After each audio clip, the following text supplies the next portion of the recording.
The night my best friend found out I was gay, I wasn't planning on telling him. Definitely not like that. And I sure as hell wasn't prepared for what he said afterward. It happened in Brandon's garage of all places. The same garage where we'd spent half our teenage years pretending we were going to fix cars, start bands, or somehow figure our lives out with a couple of cheap beers and bad music playing in the background. That garage had seen breakups, drunken confessions, fist bumps, and more late-night talks than I could count. I thought I knew everything that could possibly happen there. Turns out I was wrong. Brandon and I had been best friends since sophomore year of high school. He was the kind of guy people noticed without him trying, tall, broad-shouldered, the type who made friends easily and never seemed to doubt himself. I was not that. I was quieter, more observant, always thinking a step ahead and usually holding something back. Somehow, we balanced each other out. After college, we both ended up back in our hometown for different reasons. He moved into his parents' place temporarily to save money. I rented a small apartment 10 minutes away. We slipped right back into our old routine like no time had passed. Gym together, takeout on Fridays, beers in the garage on weekends. The only difference was that now, I was carrying a secret that had gotten heavier every year. I was gay, and Brandon didn't know. I come out to a few people already, carefully, strategically. Friends I knew would be fine, people who already suspected. Brandon wasn't on that list, not because I thought he'd freak out, but because I couldn't imagine what us would look like afterward. He was my constant, the one person I never had to filter myself around. Losing that scared me more than rejection ever had. That night, we were sitting on the hood of his car, legs dangling, sharing a six-pack. It was late summer, still warm even after dark. Music hummed quietly from his phone, some old playlist we'd listened to 100 times before. "So," Brandon said, cracking open another beer, "you still dodging relationships on purpose? Or is that just your thing now?" I laughed it off. "Maybe I just have high standards. Or maybe you're hiding something," he said, smirking. I rolled my eyes, but my stomach tightened. Brandon had always been perceptive. Annoyingly so. We sat in silence for a minute, the kind that's comfortable because it doesn't demand anything. I should have let it stay that way. Instead, my phone buzzed in my hand. A message from a guy I'd been seeing casually. Nothing dramatic, just a "last night was fun" kind of text. Brandon noticed my face change. Of course he did. "Who's that?" he asked casually. "No one," I said too quickly. He raised an eyebrow. "Kyle, I've known you for like 15 years. Try again." I hesitated, just a second too long, and then he said it, half joking, half serious. "Wait, is it a guy?" The air shifted, subtle but real. My heart started pounding so hard I could hear it in my ears. Could have lied. I almost did. But something about the way he asked, calm, curious, not accusatory, made it feel pointless. "Yeah," I said quietly. "It's a guy." Brandon didn't say anything right away. He just took a sip of his beer, staring straight ahead. My mind spiraled, filling the silence with worst-case scenarios. Awkwardness, distance, the slow death of a friendship I wasn't ready to lose. Then he turned to look at me. "Oh," he said, and smiled. Not the polite, forced kind. Not the uncomfortable one. A real smile. Soft. Almost relieved. "That's it?" I asked before I could stop myself. "That's it," he said. "I mean, I kind of figured." My brain short-circuited. "You what?" He shrugged. "You never talk about girls. Ever. And you check out dudes way more than you think you do." I stared at him, stunned. "And you never said anything?" "Wasn't my place," he said simply. "You'd tell me when you were ready." That should have been the moment everything settled. The moment I relaxed. But instead, my chest felt tight in a completely different way. Because then he added, casually, like he was commenting on the weather, "I was just wondering when you'd finally stop lying about it." I laughed, nervous. I wasn't lying. He looked at me, then really looked at me. "You don't have to do that with me," he said. "Not ever." Something about the way he said it made my throat burn. I thought that was the unexpected part. I was wrong, because what Brandon did next was something I never saw coming at all. After he said that, neither of us spoke for a moment. The music kept playing quietly from his phone, some old track we'd probably listened to a dozen times back in high school, but suddenly it felt too loud. I stared down at the concrete floor of the garage, tracing oil stains with my eyes like they might give me something safe to focus on. "You okay?" Brandon asked. "Yeah," I said automatically. Then I exhaled and corrected myself. "I mean, yeah, just didn't expect this to be so easy." He snorted. "Dude, you really thought I was gonna freak out? I didn't know what you'd do," I admitted. "That's kind of the point." He nodded slowly like he actually understood that. "Fair." Another pause. This one heavier.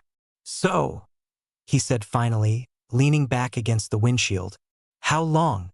How long what? How long have you known?" I thought about it. About all the half-truths I'd told myself over the years. Probably since college. Maybe earlier. I just didn't want to deal with it back then. And now I'm tired of pretending I'm someone I'm not. Brandon glanced at me sideways. "Does that pretending include me?" The question caught me off guard. "What do you mean?" "I mean," he said carefully, "have you been holding back around me?" I swallowed. The honest answer was yes. Not in the way he might think, but in 1,000 small ways. The jokes I didn't make. The comments I swallowed. The looks I forced myself not to linger on for too long. "Yeah," I said quietly, "probably more than with anyone else." He didn't look offended. If anything, he looked thoughtful. "That's crap," he said. I let out a humorless laugh. "You're telling me?" He bumped his shoulder lightly against mine. "Well, you don't have to do that anymore." Something about the casual way he said it hit me harder than any dramatic speech could have. I nodded, afraid if I spoke my voice would crack. We sat there like that for a bit, shoulders almost touching, the late-night air thick and warm around us. Then Brandon cleared his throat. "So, are you seeing anyone? Like, seriously?" I hesitated. "Not seriously.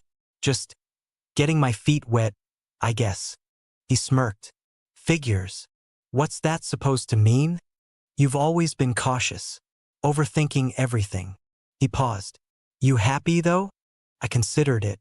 "I think I'm getting there." He smiled again, softer this time. "Good. You deserve that." I felt my face heat up, suddenly very aware of how close he was sitting, of how familiar he felt, and yet how different everything was now that the truth was out there between us. "Can I ask you something?" I said. "Always." "Did it change anything for you, knowing I'm gay?" He didn't answer right away. Instead, he stared ahead, jaw tightening just slightly. "I don't think so," he said slowly. "I mean, you're still you. Still my best friend." Relief washed through me. "But before I could fully relax," he added. "Though I'd be lying if I said it didn't make me think about some stuff." My heart skipped. "Like what?" He glanced at me, then looked away again. "Like how close we've always been. How much we rely on each other." I tried to keep my tone light. "Pretty sure straight guys do that too." "Yeah," he said, "but not always like we do." The silence that followed was different. Not awkward. Charged. I shifted slightly, suddenly unsure where to put my hands. "Brandon Dash. I'm not saying it's a bad thing," he interrupted quickly. "Just unexpected." I nodded. "Trust me, this whole night's been unexpected for me too." That made him chuckle, easing the tension just a bit. "Hey," he said, standing up suddenly and holding a hand out to me. "Come on." "Where?" "Inside. I'm starving. And I think we've done enough emotional damage for one night." I laughed and took his hand without thinking. The moment our palms touched, something subtle but unmistakable passed between us. Not sparks, not fireworks, just awareness, warmth, familiarity with a new edge to it. He didn't let go right away. Our eyes met, and for half a second, the world seemed to narrow down to just the two of us standing there in that garage. Then he squeezed my hand once and released it. Inside the house, everything felt strangely normal. Too normal. Like the universe was pretending nothing monumental had just happened. We grabbed leftovers from the fridge, ate at the kitchen counter, talked about random stuff, work, gym, some movie he wanted me to watch.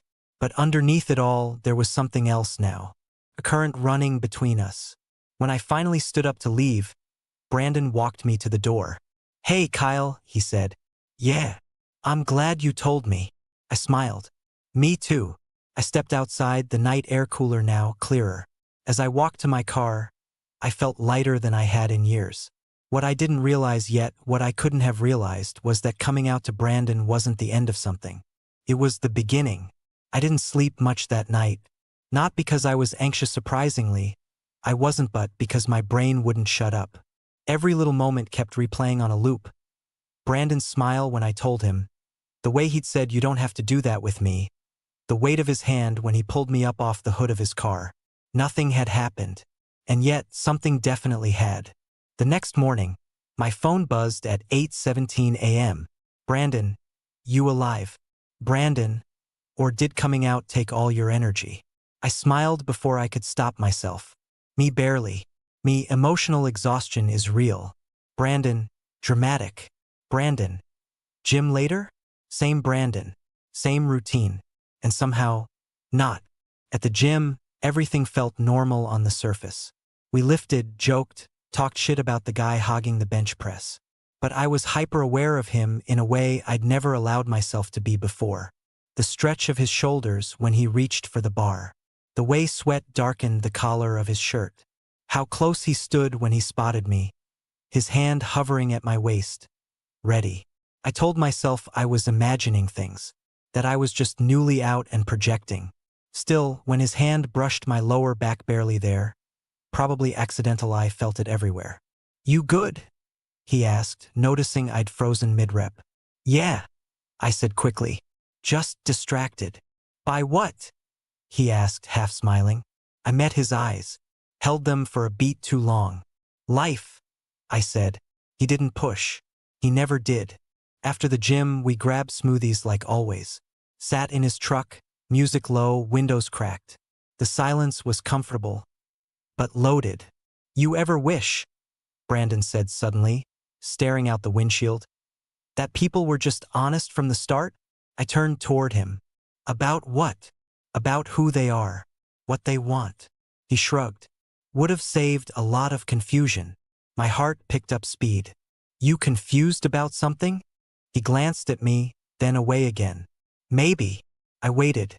He didn't continue. That night, he invited me over again. No garage this time, his parents were out, so we had the house to ourselves. We ordered pizza, sprawled on the couch, half watching a movie neither of us cared about. At some point, he kicked off his shoes and stretched out. He did, pushing my leg aside with his own, claiming space like he always had. Except now, instead of pulling away, I stayed exactly where I was. Neither of us commented on it. Halfway through the movie, Brandon muted the TV. "Kyle," he said. My stomach flipped. "Yeah, I've been thinking." "Oh," he huffed a laugh. "About what you said. About pretending." I swallowed. "Okay. I don't think you're the only one who's been doing that." The room felt smaller. "What do you mean?" He turned toward me fully now, one arm stretched along the back of the couch behind me. "I've always thought of myself as straight," he said slowly. "Never really questioned it." "And now?" I asked, my voice barely steady. "And now," he said, "I'm questioning why the idea of you dating someone else feels wrong." My breath caught. "Brandon Dash, I'm not saying I have answers," he cut in quickly. "I just, when you told me you were gay, it flipped something in my head. Like it gave me permission to notice things I'd been ignoring." "Like what?" I asked, even though I already knew. "Like how you're the person I tell everything to. How I miss you when you're not around." His jaw tightened. "Like how I don't want anyone else stepping into that space." My pulse was loud enough to drown out the muted TV. "That doesn't automatically mean Dash," I started. "I know," he said, "but it doesn't not mean something either." We sat there, inches apart, the air thick with unspoken tension. "I don't want to mess this up," I said honestly. "Me neither," he replied. "That's why I'm telling you instead of pretending nothing's happening." That was so him. Direct. brave in a quiet way. "So what now?" I asked. He looked at me, really looked at me. "Now, I think we take this slow. We don't label anything. We don't rush. And if we cross a line?" I asked. A corner of his mouth lifted. "Then we deal with it together." Another pause. Longer this time. Without thinking, I leaned in just slightly, enough to make the intent clear. He didn't pull away. Instead, he closed the distance the rest of the way, resting his forehead against mine. His breath was warm, steady, familiar. "This okay?" he asked quietly. "Yeah," I whispered. "More than okay." We stayed like that for a long moment, suspended between friendship and something new, something terrifying and exciting all at once. But when I left, he hugged me tighter than he ever had before. And I absolutely knew that whatever we were stepping into next, there was no going back. The next week felt like walking around with a secret pressed right under my skin. Nothing about Brandon and me looked different from the outside. We still went to the gym, still argued over food choices, still texted dumb memes back and forth. But underneath all of it, there was this constant awareness, like we'd both stepped onto thin ice and were pretending not to notice the cracking sounds. We didn't talk about that night right away, and somehow that made it louder. It was Brandon who finally broke.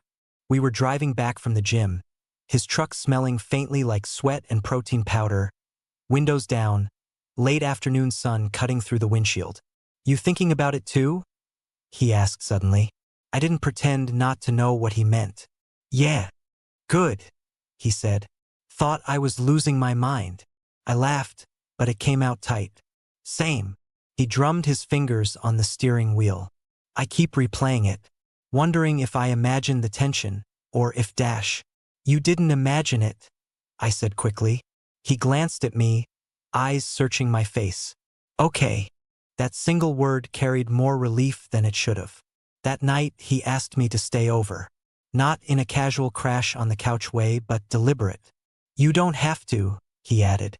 "Just thought it might be easier not to overthink alone."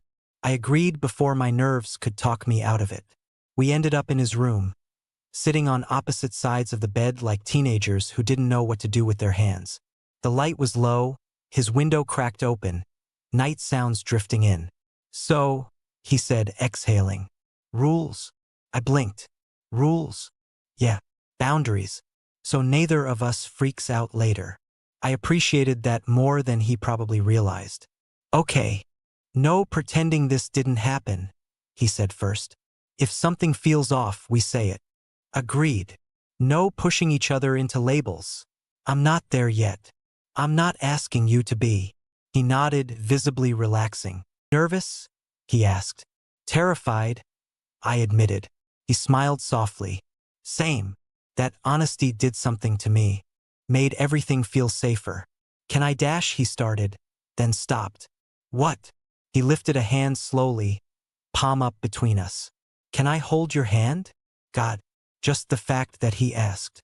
"Yeah," I said. His grip tightened slightly, like he was reassuring himself that this was real. We sat there like that for a while. No rush, no agenda. Then he leaned in and kissed my cheek. It was brief, careful, almost hesitant, but my chest ached afterward. He pulled back immediately, searching my face. "Okay?" I nodded. "Yeah, really okay." His shoulders dropped, tension releasing. "Good."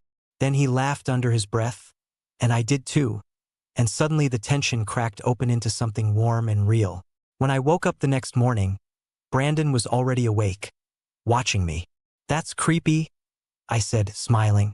"Shut up," he replied, smiling back. "I was just making sure this didn't disappear overnight." I squeezed his hand. Still here. So was he. And somehow that felt like the most unexpected and right thing of all. The next few weeks slipped into a rhythm that felt unreal in how natural it was. Brandon and I didn't suddenly become something obvious. There were no big announcements, no dramatic shifts. If anything, what we were doing lived in the quiet spaces in early mornings, late nights, and looks that lingered just a second longer than they used to. He didn't stop being Brandon. If anything, he became more himself. Sometimes I'd catch him watching me when he thought I wasn't paying attention. Not in a hungry way. More like he was studying me, relearning me from a different angle. Other times, it was the small stuff, sitting closer than necessary on the couch. The way he'd brush past me in the kitchen and not apologize. None of it was rushed. And that made it intense in a completely different way. One night, about 3 weeks after that first kiss, we were back in his garage. Same place where everything had started. The door was open, cool air drifting in, music low. "This feels full circle," I said, glancing around. Brandon leaned against the workbench, arms crossed. "Yeah, kinda wild." He watched me for a moment, then said, "You ever think about how different this could have gone?" "All the time," I admitted. "You could have freaked out, pulled away." He shook his head. "Nah, I don't think I ever could have done that with you." That hit harder than I expected. I stepped closer. "You okay lately? Like, really?" He exhaled slowly. "Yeah, confused, but not in a bad way." "You still okay with this?" he asked. "With me figuring things out as we go?" I nodded. "As long as you're honest with me." "I am," he said without hesitation. "More than I've ever been with anyone." I leaned in, resting my forehead against his. "Then I'm not going anywhere." His breath caught. "Okay," he muttered. "Yeah, I definitely don't hate this." I laughed softly. "High praise." He smirked, then grew serious again. "Kyle, I don't know what label fits me. I don't know what this makes me. I don't need you to know that yet," I said. "I just need you to know what this makes us." He looked up at me. "And what's that?" I smiled. "Something real." He nodded slowly. "I didn't expect this," he said softly. "Me neither. But," he added, turning his head to look at me, "I don't want to undo it." I smiled. "Good. Because I don't think I could." In that moment, it didn't matter what he'd call himself tomorrow, or how long it would take for the rest of the world to catch up. What mattered was this. My best friend didn't just accept who I was. He stepped toward me, and neither of us looked back. If I'm being honest, the hardest part wasn't what happened between Brandon and me. It was the after. Not in a bad way, just in a holy shit, this is real kind of way. The next morning, we woke up tangled together. Sunlight creeping through the garage windows he'd forgotten to cover the night before. He groaned first, squinting. "Wow," he muttered. "I really fell asleep out here." "You're getting old," I said. He snorted, then froze slightly, like something had just caught up with him. Slowly, he turned his head toward me. "Hey," he said quietly. "Hey." We studied each other for a moment, searching for awkwardness, regret, that sudden emotional distance people warn you about. It wasn't there. Instead, Brandon smiled soft, real, a little stunned. "So, we're good?" he asked. I nodded. "Yeah, we're good." He exhaled, relief obvious. "Good." That word became important to us. A check-in, a reassurance. Over the next few days, we tested what this meant. We didn't tell anyone. Not because we were ashamed, but because it felt fragile, like something still forming that needed space to breathe. Brandon struggled more than I did. Not with me, but with what this meant for how he'd always seen himself. I could tell when his thoughts spiraled, he'd get quieter, more inward. One night, after a long silence, he finally said, "I feel like I'm betraying some version of myself." I turned toward him on the couch. "You're not betraying anyone. You're just learning something new." He frowned. "But what if people look at me differently?" "They probably will," I said honestly. "But the people who matter won't see you as less. Just more honest." He leaned back, rubbing his face. "You make it sound easy." "It wasn't," I admitted. "Coming out cost me some people. But it also gave me myself back." He looked at me then, eyes steady. "And us?" "And us?" I said. "Only exists because you didn't run from the question." That seemed to settle something in him. A week later, Brandon did something that shocked me more than any kiss ever could. He told someone. Not his parents. Not a big announcement. Just his older sister, someone he trusted. When he came back from that conversation, he looked like he'd just run a marathon. She didn't freak out, he said, almost disbelieving. She just hugged me. I smiled. Yeah, that tracks. He shook his head, laughing under his breath. She said something weird, though. What? She said, I always wondered if there was more to you than you let yourself see. I reached for his hand. Smart woman. He squeezed back. I think I'm starting to understand what you meant about being tired of pretending. From that point on, things shifted. Not dramatically but solidly. We stopped flinching when we touched in public spaces. Started sitting closer when friends were around. Nothing obvious. Just honest. One evening, we were walking back to his truck after dinner. The parking lot was quiet, the air cool. Without looking at me, Brandon reached down and laced his fingers through mine. Didn't ask. Didn't hesitate. I felt it in my chest. You okay?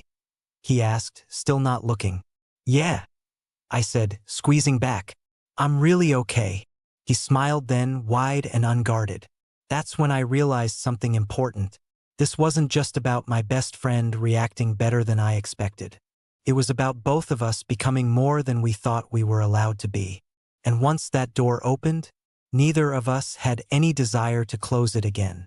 The first time Brandon called me his boyfriend, it wasn't planned. It wasn't some big moment with dramatic eye contact or a serious talk. It slipped out of him naturally, like the word had been waiting its turn. We were at a small get-together at his sister's place, nothing wild. Just family, a couple of close friends, beers on the porch as the sun dipped low. I was standing next to him, shoulder brushing his, listening more than talking like I usually did. Someone asked, So how do you two know each other? Brandon didn't even hesitate. High school, he said. He's my boyfriend. The word landed between us like a held breath. I turned to look at him. His expression was calm, certain, no trace of panic. Yeah, he added casually, squeezing my hand. Kyle. No one freaked out. No one gasped. His sister just smiled like she already knew, and the conversation moved on. But my chest felt like it was going to burst. Later that night, when we were alone again, I finally said it. You know you said it out loud, right? He laughed softly. Yeah. And it felt right, he said simply. Did it not for you? I stepped closer, resting my forehead against his. It really did. That was when I understood something I'd been too afraid to hope for at the beginning. Brandon didn't just accept me. He chose me. Over time, the fear faded. Slowly, naturally. We told people when it made sense. Some surprised us with how easy they were about it. A few didn't. That hurt, but it didn't break us. Because by then, we were solid. He still had moments of doubt. I still had moments of insecurity. But we talked. We learned how to be patient with each other in ways neither of us had been taught before. One night, months later, we were back in that garage again. Sitting on the hood of the same car. Same music. Same quiet. Funny, Brandon said, staring out into the dark. This all started here. Yeah, I said. You asked me a question you already knew the answer to. He smiled. And you finally stopped lying. I nudged him with my shoulder. I wasn't lying. I was scared. He turned to me, serious now. So was I. Then he kissed me easy, familiar, unafraid. If you told me back then that coming out to my best friend would lead me here, I wouldn't have believed you. I expected distance, awkwardness, loss. Instead, I got honesty, growth, love I never saw coming. My best friend didn't react the way I expected. He reacted better. And sometimes, when I really look at him, I realize the scariest truth I ever told also gave me the safest place I've ever known.